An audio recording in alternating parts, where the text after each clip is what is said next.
Hi, I'm Steve Levine. Welcome to my studio, demonstrating today the Hughes and Kettner Tubemeister Deluxe 20.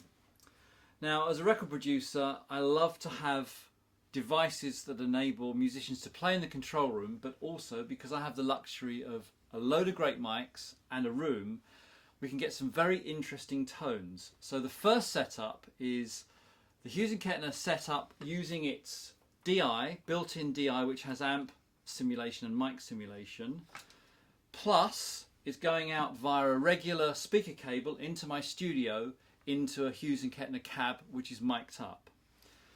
One great tip I think from a production point of view is if you can, do take a DI of the signal. So this is the DI ahead of the amplifier, because using something like this you can reamp it later. So for example, if we've got a distortion setting and when we come to the final mix we decide maybe that wasn't quite right, we can reamp it, use the chain again and maybe have some less distortion. So the simple setup is Gavin, my wonderful assistant, is going to play guitar, and the guitar is going directly into the DI box. That's being split into the mixing console so I can take a clean feed of the DI.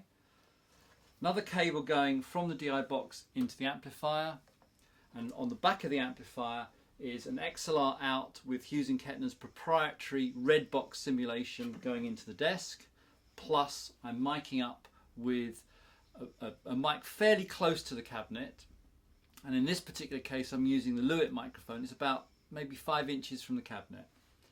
So here's the setup.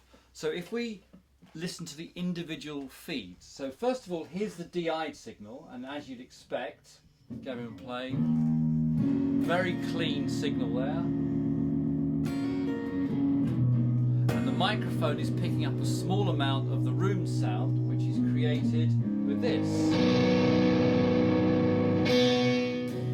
And just as a comparison, here is the direct output from the back of the Hughes and Kettner. What's interesting about this particular setup is that you've got on the back, and we'll do a close-up so you can see, but you've got some settings that can change the tone colour quite dramatically. So for example, as it's set at the moment, it simulates the sound of a microphone. If you just play a sec. If I change the switch over, you get pretty much the sound of kind of 70s DI'd into a mixing console, which is a really classic sound, kind of Ernie Isley type of sound. That's a really great sound. You've got the difference between a large cabinet and a small cabinet. And also you've got a couple of little tone controls there. So depending on how you want the guitar to sit in your track, you can obviously adjust the front panels, but you can also further tailor it here. Because this is a proper head and I've got it set up with the microphone, I can also introduce lots of colour changes by microphone position, how loud the speaker actually is being driven. This has got a setting on it, so you can go from, if I turn this up first of all, so that's it at full setting. I can reduce the load a bit, to that, or down to that. Or indeed off. So if you have it off, then you just literally would have the output. The advantage of loading the speaker differently is the way the speaker reacts in the studio can have a huge impact on how it sounds in the track. One trick that I quite like to use is if the track has been recorded maybe with a drum machine and it's a bit kind of dry sounding, if you drive the speaker really hard and you have a snare drum nearby, the snare will start to rattle in time with the guitar performance, and that creates almost the effect that it was tracked with a band. It's a really good little trick. So those are the 3 tones that you've got just by combining microphone, direct output using the red box simulation and the DI'd signal. Right, so I'm recording this as 3 separate streams, and those will be available to download if you want to have a complete isolated listen to the particular streams. So track 1 is the microphone next to the cabinet, track 2 is the red box output, track 3 is the DI'd signal. So Gavin's going to play a few licks and we'll record those.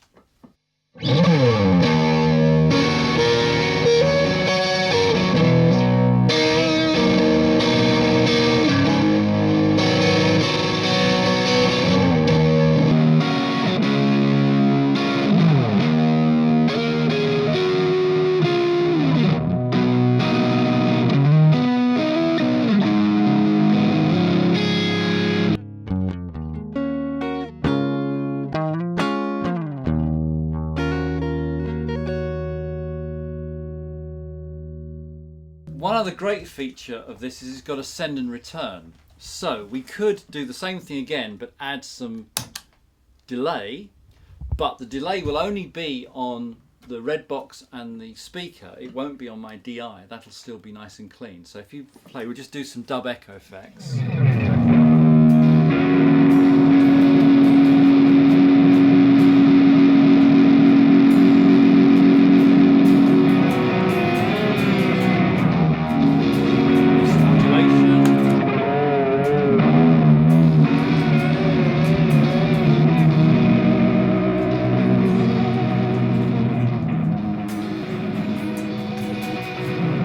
Almost creates a Leslie effect. Almost.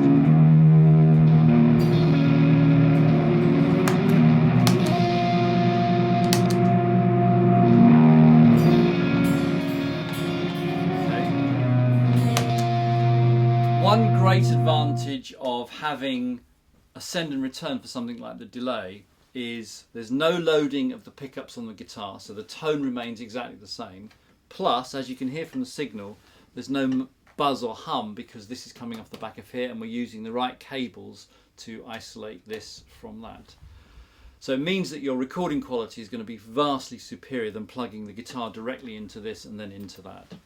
So if you do download the 3 files and have a listen to them, one of the things that's really interesting with both the red box and the microphone is although this is a single mono guitar take, you can actually pan those 2 signals left and right and get quite an interesting stereo signal.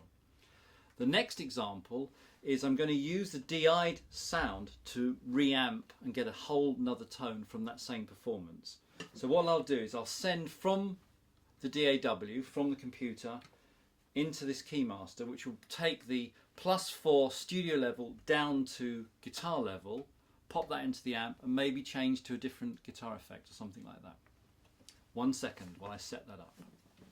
Right, now for reamping. So I've taken Gavin's first performance and I've taken just the DI signal, which is going into this, and then coming out of here into that.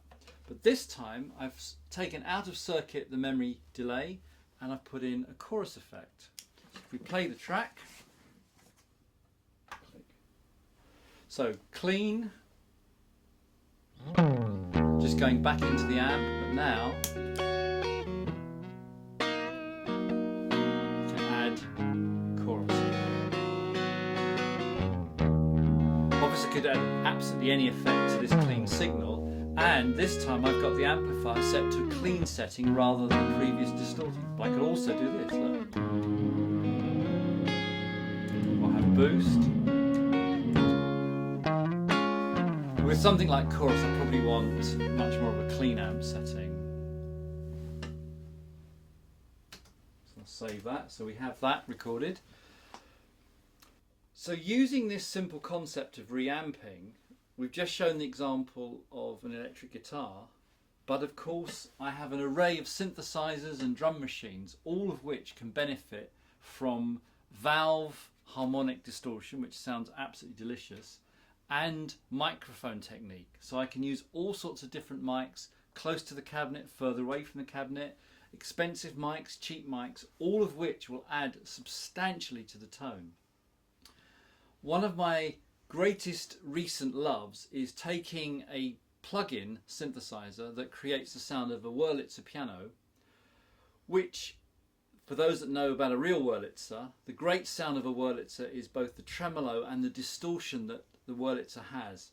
And almost every Wurlitzer you play has a completely different tone. And one of the great classic tones is the sound of the Wurlitzer through an amp with some tremolo. So I'm going to recreate that, but just using a plug-in, but using this to create the tremolo and this to create the distortion and the amplifier and microphone to define the overall tone. So in the first example of keyboard reamping, I'm taking a plug-in, a virtual plug-in of a Wurlitzer piano, and as good as it is, the sound that I particularly like, especially for the track I'm working on, is I want it to be amplified distortion with tremolo. First of all, here's the clean sound.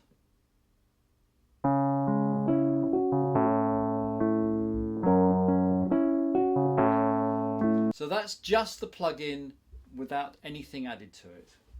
So it's going into the Keymaster into the amplifier, and on the send and return I'm using the undulator to create the tremolo sound. Now the type of tremolo that I want is very much a sine wave as opposed to square wave. So this actually does both, but I've got it set on the smoother wave, which is more closely resembling that of a piano. If you go to the square wave, it's very much like a guitar amp. But for this example, it's there. The depth is nearly full up and the speed is correct for the track. So here's the sound of the Wurlitzer with just the amplifier, using a little bit of distortion from here and mainly the speaker to create the colour.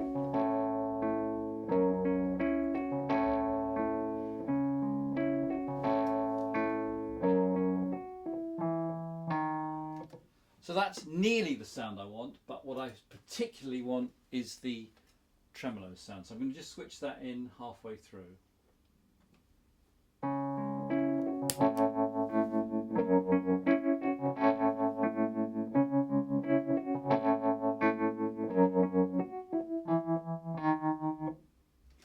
So for me, that's classic Wurlitzer sound, where I've got tube distortion coming from the amp, extra distortion from the speaker, and my modulation, tremolo modulation. So for the second keyboard example, I'm using the Arp Odyssey synth. Again, a sound that I used on the same track that you just heard the Wurlitzer sound from. So this is kind of like a bass riff, and this is what it sounds like just from the synth itself. So I'm creating the sound using the filters of the synth. But what I really want is to have a bit more distortion and some delay on it. So direct out of the console into here. So it's from the synth into here, out of here, into the amp, from the amp using the send and return back to the analog delay to add some delay to it. And it sounds like this.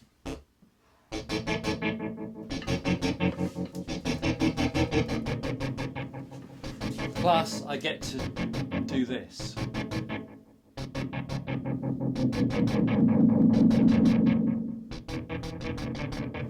So I can do a performance in real time.